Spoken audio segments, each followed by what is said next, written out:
मित्रों नमस्कार। आप है बसंत गुरु जी के साथ। जीवन के एक रहस्य, सफलता के शिखर को कैसे छूएंगे।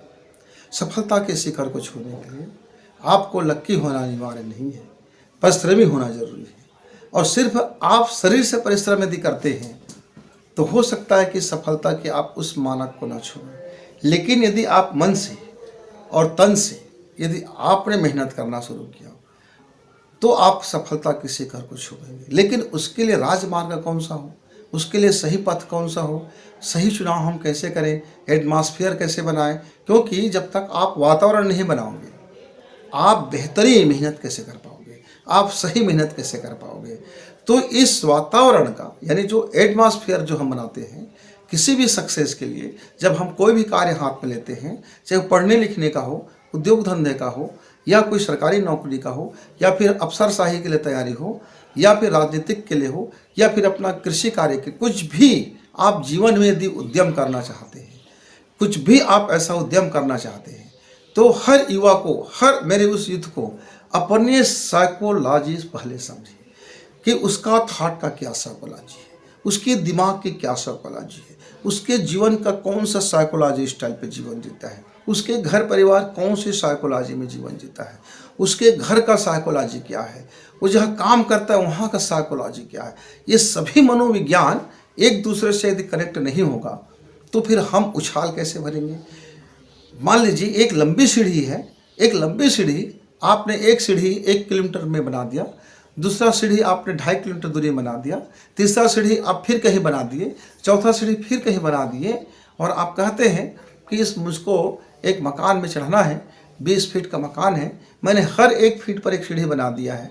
पर मैं आपसे पूछ रहा हूँ तो एक सीढ़ी कहाँ पर है, बोलते ए नामक स्थान पर है जो यहाँ से 2 किलोमीटर दूरी में है। अच्छा, बी सीढ़ी कहाँ पर है, वो 2.5 किलोमीटर दूर में है। सी सीढ़ी कहाँ पर है, तो वो और बहुत पश्चिम दिशा में, बहुत पीछे में है। सी सीढ़ी कहाँ है, तो उत्तर दिशा में है। डी सीढ़ी कहाँ है, तो दक्षिण दिशा में है। मतलब आपका सीढ़ी यदि बेतरतीब है, आप ऐसे साइकोलॉजी का जीवन जीते हो, तो फिर वो सीढ़ी एक रास्ते पे नहीं होगा, एक पथ पे नहीं होगा, एक दूसरे को जोड़ेगा नहीं। जब एक दूसरे को जोड़ेगा नहीं तो हम एक दूसरे के ऊपर नहीं पहुंचेंगे, और जब हम एक दूसरे के जोड़ते नहीं हैं तो फिर हम एक सीढ़ी चढ़ने के बाद हमको फिर उतरना पड़ेगा, और फिर हमको उस सीढ़ी की तलाश करना पड़ेगा।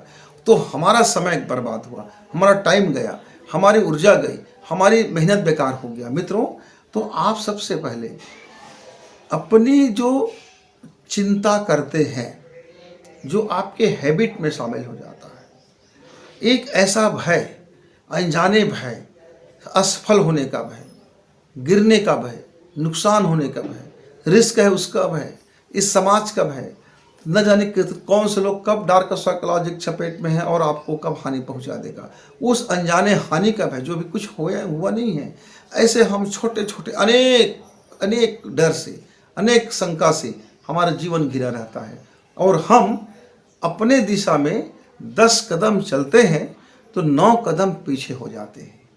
अब बताइए मित्र, यदि मैंने 10 कदम की पूरी प्रयास किया, मेरा 9 कदम मेरे वातावरण के चलते, मेरे फोबिया के चलते, मेरे साइकोलॉजी के चलते, मेरे अनबैलेंस्ड लाइफ स्टाइल के चलते, मेरी मन की अवधारणा के चलते, मेरी सोच की कमज़ोर शक्ति के चलते, मेरी बेवकूफ़ियों के चलते, मेरी नादानियों के चलते, मेरी मासूमियत के चलते, मेरी पाखंड के चलते मेरा 9 कदम बेकार हो गया, तो मेरा टाइम भी गया, एनर्जी भी गया, और हताशा भी हाथ लेंगे।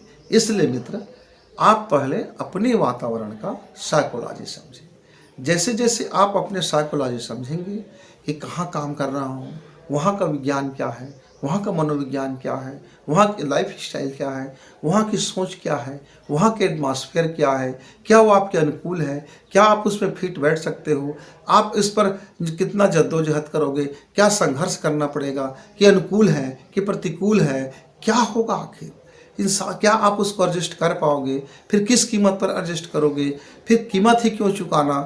तमाम चीज़ों को यदि आप एक बार भली भांति विश्लेषण कर लें मित्र, उसके बाद आप एक विज्ञान बनाइए, अपना मनोविज्ञान बनाइए, एक टारगेट बनाइए, एक गोल बनाइए, एक लक्ष्य बनाइए, एक रास्ता बनाइए, एक मेहनत करने का डायग्राम खींचिए, एक रूपरेखा बनाइए, एक पूरी की पूरी बजट बना लीजिए, और फिर चल पड़िए, शुरू कर दीजिए।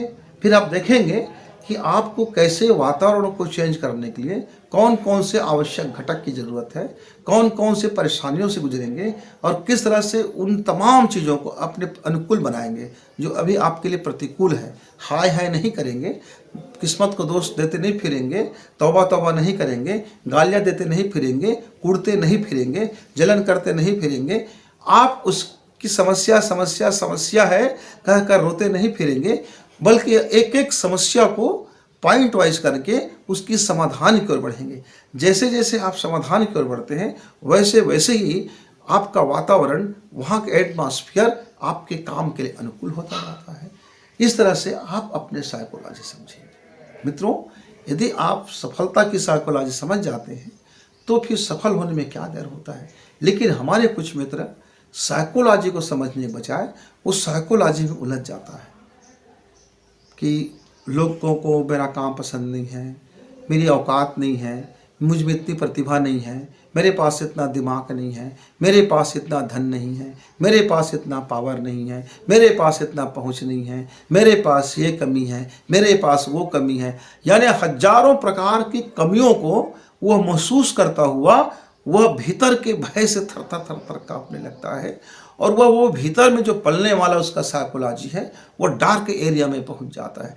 जैसे जैसे वो डार्क एरिया में पहुंचता है अंदर में अपराध बोध जन्म लेता है और उस अपराध बोध से फिर उसके अंदर में एक शिकारी आ जाता है, एक फिर वह एक डार्क साइकोलॉजी में फंस जाता है। फिर वह उसका मन अब यौगिक नहीं है, अब मन अब योगी नहीं है, अब मन रोगी हो गया। मन अब योगी नहीं रहा, अब मन रोगी हो गया। अब मन रोगी होने से शरीर में प्रभाव पड़ा, हार्मोन्स में प्रभाव पड़ा, विचार में प्रभाव पड़ा, सोचने के तरीका में प्रभाव पड़ा, जीवन में प्रभाव पड़ा और अब वो धीरे धीरे वो हिस्टीरिया के शिकार होने लगे। अब वो धीरे धीरे उसके अंदर में दौरा आने लगा, दौरा पड़ने लगी। अब उस दौरे रूपांतरित हो गया, अब वो डिसऑर्डर का शिकार हो गया।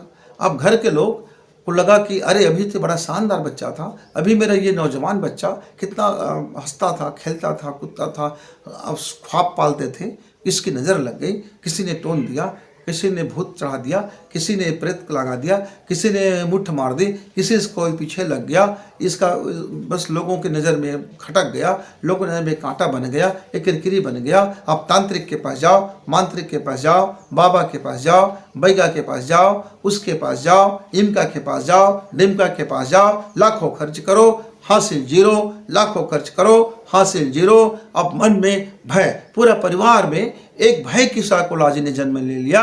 अब वह हर किसी को संदेह से नजर देखने लगे, भाग्य को फूटा मारने लगा, राहु के चक्कर में आ गया, शनि के चक्कर में आ गया, अब वो घन चक्कर में आ गया। विज्ञान को उसने त्याग कर दिया, सोच को त्याग कर दी, विवेक को छोड़ दिया, साइकोलॉजी को छोड़ दिया, अब वो फाइकोलॉजी में आ गया, भ्रम में फंस गए, हो गया, बेड़ा गर्क हो गए। मित्र, यहाँ से निकलिए। यदि आप विश्लेषण करना जानते हैं परिस्थितियों को, यदि आप इस समाज की नियम को जानते हैं, यदि जिस काम को आपने हाथ में लिया है उसके रास्ता को यदि आप जानते हैं, कैसे उसको हासिल करना है उसको जानते हैं। अब मान लीजिए मुझको धान की खेती करना है, मैंने बाजार से गेहूं का बीज लेके आ गया और मैं बुआई करते समय मैंने बरसात में गेहूं लगा दिया। क्या हम इस तरह से एक अच्छा से अन्न का खेती कर पाएंगे? अब मुझको बोना था तिलहन और मैंने बीज डाल दिया दलहन की, मैंने सारा वातावरण बना दिया तिलहन की। अब न तो दलहन हूँ न तिलहन हूँ।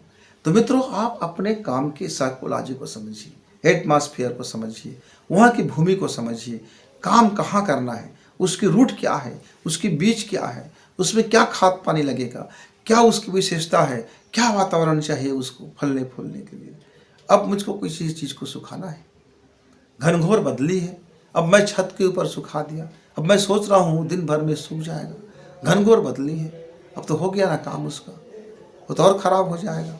अब मान लीजिए मुझको किसी चीज़ को बहुत छाया में रखना है, बिल्कुल धूप ना पड़े, अब मैंने उसको खुली आंगन में रख दिया, छत में रख दिया, अब वो तो मुरझा के मर जाएगा। वह पौधा है, हो सकता है उसको ज़रूरत नहीं है सूर्य के प्रकाश की, वो सूर्य के प्रकाश से मर जाने वाला पौधा है।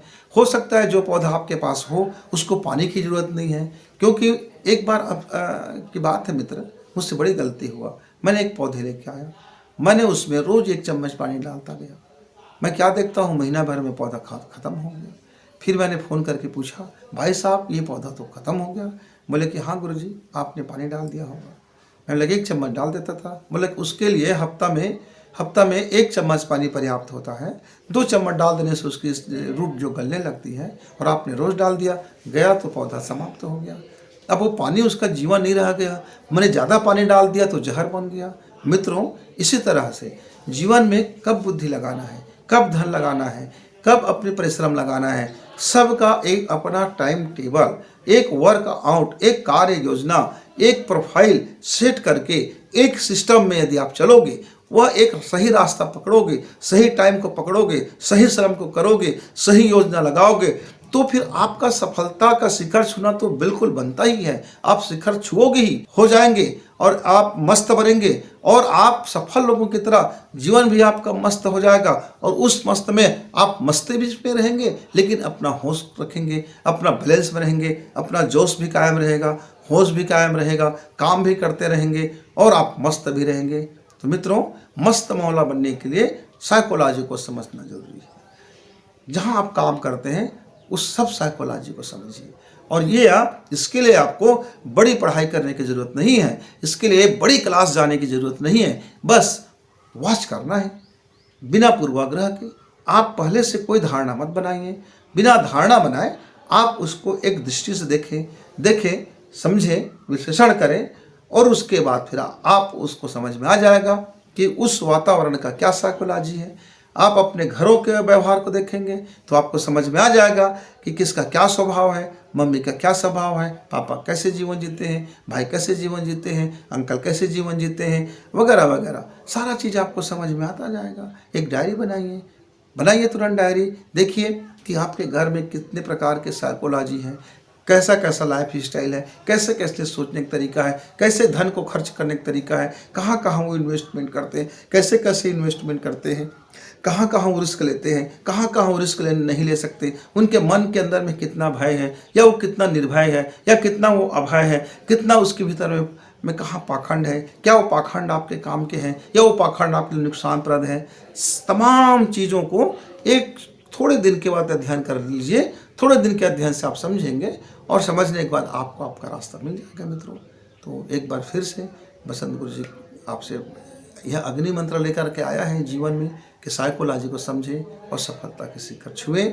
फिर कभी दूसरे विषय पर हम मिलेंगे, तब तक के लिए विदा, नमस्कार, धन्यवाद।